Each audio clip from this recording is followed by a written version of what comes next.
आवश्यक है। माता प्रणाम।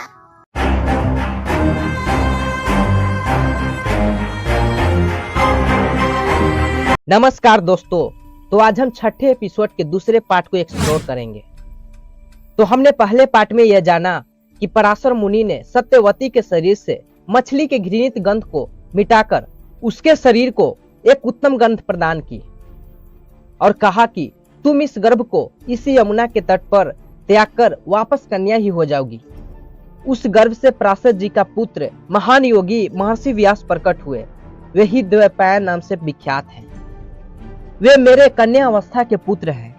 अपने तपोबल से चारों वेदों का पृथक पृथक विख्यात करके व्यास पदवी को प्राप्त हुए। वे उत्पन्न होते ही बड़े होकर अपने पिता के साथ उस द्वीप से चले गए। मेरे और तुम्हारे कहने पर वे अवश्य भाई के क्षेत्र में कल्याणकारी संतान उत्पन्न करेंगे। उन्होंने मुझसे कहा था कि संकट के समय मुझे याद रखना। महाबाहु भीष्म, यदि तुम्हारी इच्छा हो तो मैं उन्हीं का स्मरण करूं। भीष्म, तुम्हारी अनुमति मिल जाए तो व्यास निश्चित ही विचित्र वीर की स्त्रियों से पुत्रों को उत्पन्न करेंगे। महर्षि व्यास का नाम लेते ही भीष्म जी बोले, माता, जो मनुष्य धर्म, अर्थ और काम इन तीनों का बारंबार विचार करता है वही बुद्धिमान है। तुमने जो बात कही वह धर्मयुक्त है। उस समय भीष्म जी के सहमति देने पर सत्यवती ने मुनिवर व्यास का चिंतन किया। माता ने मेरा स्मरण किया है, यह जानकर वेदों का पाठ करते हुए क्षण भर में व्यास जी वहां प्रकट हो गए। वे कब किधर से आए ये किसी को पता नहीं चला।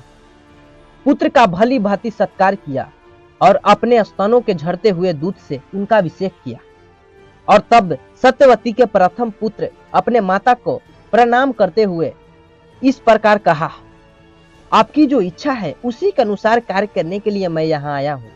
जब वे आसन पर बैठ गए तब माता सत्यवती इस प्रकार बोली, विद्वान माता और पिता दोनों से पुत्रों का जन्म होता है, अतः उन पर दोनों का समान अधिकार है।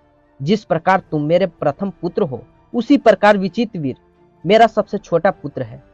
जैसे एक पिता के नाते भीष्म उसके भाई है, उसी प्रकार एक माता के नाते तुम ही विचित्र वीर के भाई हो। भीष्म को संतानोत्पादन तथा राज्य पालन करने का विचार नहीं है, अतः तुम अपने भाई और माता के अनुरोध और मेरी आज्ञा से संतान परंपरा की रक्षा के लिए तुम्हारे छोटे भाई की पत्नियां युवावस्था से संपन्न तथा सुंदर है, उनकी पुत्र पाने की कामना है। अतः उन दोनों के गर्भ से ऐसी संतानों को जन्म दो जो इस कुल परंपरा की रक्षा के लिए सुयोग्य हो। व्यास जी कहा, आप दोनों धर्मों को जानती हैं, बुद्धि सदा धर्म में लगी रहती है, अतः मैं आपकी इच्छा के अनुरूप ही काम के वश में न होकर ही कार्य करूंगा। यह सनातन मार्ग शास्त्रों में देखा गया है। मैं अपने भाई के लिए मित्र और वरुण के समान तेजस्वी पुत्र उत्पन्न करूंगा। विचित्र वीर की स्त्रियों को मेरे बताए 1 वर्ष तक विधि पूर्वक वर्त जितेंद्रिय होकर केवल संतानार्थ साधन करना होगा, तभी वे शुद्ध होंगी, अन्यथा मेरे समीप नहीं आ सकती। सत्यवती ने कहा, बेटा, ये दोनों रानियां जिस प्रकार शीघ्र गर्भ धारण करे वही उपाय करो। माँ, यदि मुझे समय का नियम न रखकर शीघ्र ही अपने भाई के लिए पुत्र प्रदान करना है तो उन देवियों के लिए यह उत्तम व्रत आवश्यक है कि मेरे असुंदर रूप को देखकर शांत रहे, डरे नहीं। यदि अंबिका मेरे गंध, रूप, भेष और शरीर को सहन कर ले तो वह आज ही एक उत्तम बालक को अपने गर्भ में पा सकती है। ऐसा कहने पर व्यास जी सत्यवती से शीघ्र ही कहा, अच्छा तो अंबिका शुद्ध वस्त्र और श्रृंगार धारण करके मेरी प्रतीक्षा करे। ऐसा कहकर अंतर ध्यान हो गए। फिर एकांत में आकर सत्यवती अपने पुत्र वधु से कहती है, मैं धर्म और अर्थ से युक्त हितकारक वचन कह रही हूँ, ध्यान से सुनो। इस नष्ट होते हुए भारत वंश का पुनः उद्धार करो।